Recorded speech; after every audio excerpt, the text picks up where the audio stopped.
I wanted to talk about something really quickly that I don't think anybody is talking about yet, probably because the thing is so new. But the Power Rangers role-playing game just released, and I've been going over the rules. I'm about halfway through the book, but I've been jumping around a lot, just trying to see what this compares to, how it can be used, whether or not playing the game is within my best interest. And it seems pretty cool, but there are some really confusing parts to the book that I am not finding any Google articles on, or anybody talking about, or any Reddit posts. So I wanted to kind of voice some of my opinions here, and it's going to be quick, but a lot of these things are things I have problems with. So let's talk about the thing that has me hot to trot right now. When you think of Power Rangers, the first thing you think of are punches, kicks, and martial arts. Yes, they have weapons, but they seem to only use them during certain times when they're not sure they can touch their enemy, and when they need to do a whole lot of damage all at once. In general, though, you think you're going to be using your martial arts to beat the bad guys. And that's fine. All the way through the book, it seems like that is how it works. You have a skill underneath either your strength or your speed stat. If you're using a strength-based martial art, then you're going to be rolling might. And if you have a speed-based martial art, you're going to be rolling either finesse or targeting. So far, so good. The way the skills work in Power Rangers is you roll a d20, and if you're trained in the skill, you roll more dice depending on how trained you are. Your first level of training gives you a d2, which is a theoretical die. You either flip a coin or you roll a d3. It doesn't really matter.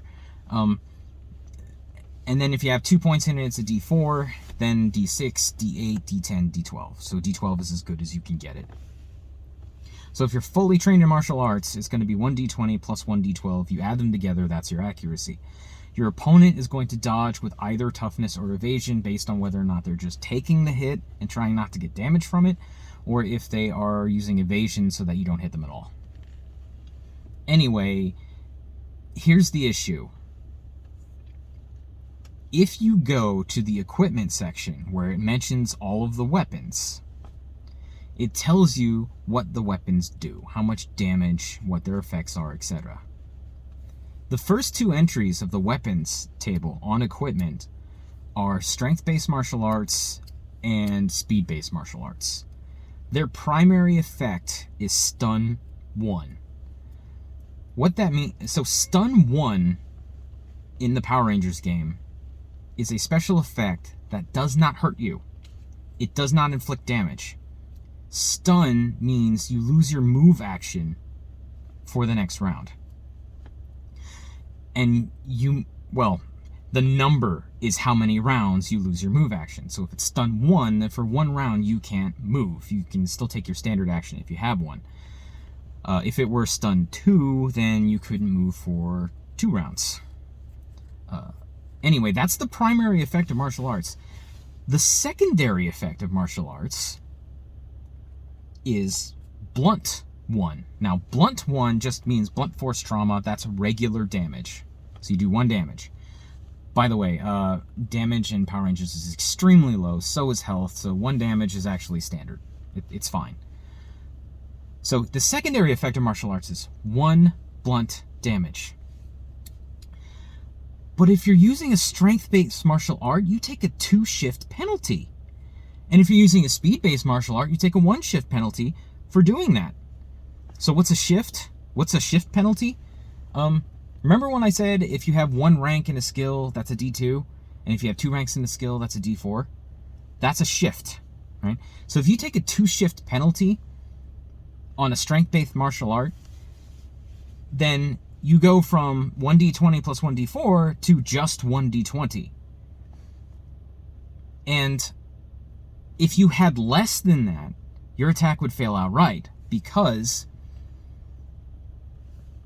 if a penalty reduces your shifts smaller than you have skill, so if you take a 3-shift penalty, but you only have a D4 in the skill, then you've gone all the way down to automatic failure before you roll.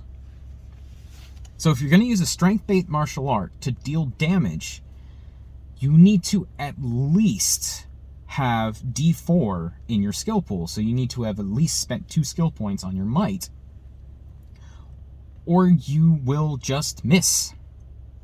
And there's nothing you can do about that. You'll just miss. And for a speed-based martial art, you need at least a D2. This is a huge problem if that's true, because nowhere else in the book does it say this.